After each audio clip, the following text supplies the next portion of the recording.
যত মঙ্গল আমার স্বামীর কাছ থেকে যা মঙ্গল চাইবেন সেই মঙ্গল আসবে। আপনি শিবকে চেনেন না, আমার স্বামীকে জানেন না, তাই আমার স্বামীর নিন্দা করছেন। বাবা, এখন আমার দেহের প্রতি খুব ধিক্কার হচ্ছে, কারণ এই দেহটা আমি তোমার কাছ থেকে পেয়েছি, তো আমার বড় ধিক্কার হচ্ছে এই দেহটা থেকে। আমাকে শিব আদর করে ডাকে, কি বলে ডাকে? আমি দক্ষের কন্যা, তো আমাকে তাই ডাক খায়নি বলে শিব আদর করে। এখন ভাবছি এই দেহটা আমার আর রাখা ঠিক হবে না। এই দেহটা আর রাখা ঠিক হবে না।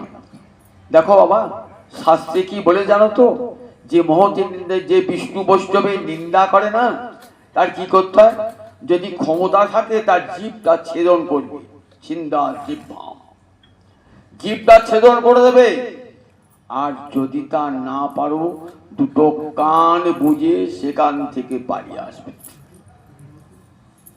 কখনো মহতের নিন্দা শুনবে না, কারণ নিন্দা শুনলে সেই পাপটা তোমাকেও ভোগ করতে হবে। বাবা, আপনি কত বড় বৈষ্ণবের অপরাধ করছেন আপনি জানেন না। পিতা তো কোনো কথা শুনবে না, তখন ঠিক আছে, বাবা তোমার কাছ থেকে পাওয়া এই দেহটা আমি পরিত্যাগ করব, এই বলে উত্তর দিকে মুখ করে বসলেন দেবী।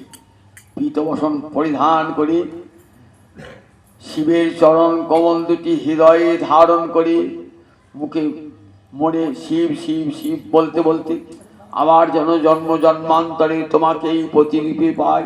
হে মহাদেব, তুমি যেন জন্ম জন্মান্তরে আমার প্রতি হয়েও, এই বলে শিব চরণ হিয়ায় ধারণ করে কি করলেন? সমাধি মগ্ন হলেন, সমাধি যোগে বসেছেন।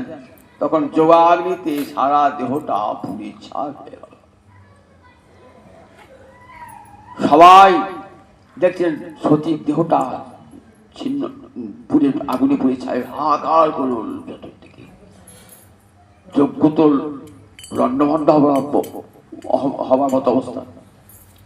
শিব শুনেছেন যে আমার সতী দেহ ত্যাগ করেছে। শিব পাগল, হা সতী হা সতী কাঁদেন পশুপতি, হা সতী হা সতী কাঁদেন পশুপতি, কাঁদছেন, কোথায় গেলে সতী, কোথায় গেলে সতী, কোথায় গেলে সতী? শিব কাঁদছেন, শিব পাগল হয়েছে। জটা ছিঁড়ছেন, জটা ছিঁড়েছেন বীরভদ্র, বিশাল বীর, আকাশ পড়ছে। যাও দক্ষের যজ্ঞ লণ্ডভণ্ড করে দিয়েছো, দক্ষের মুন্ড কাটো।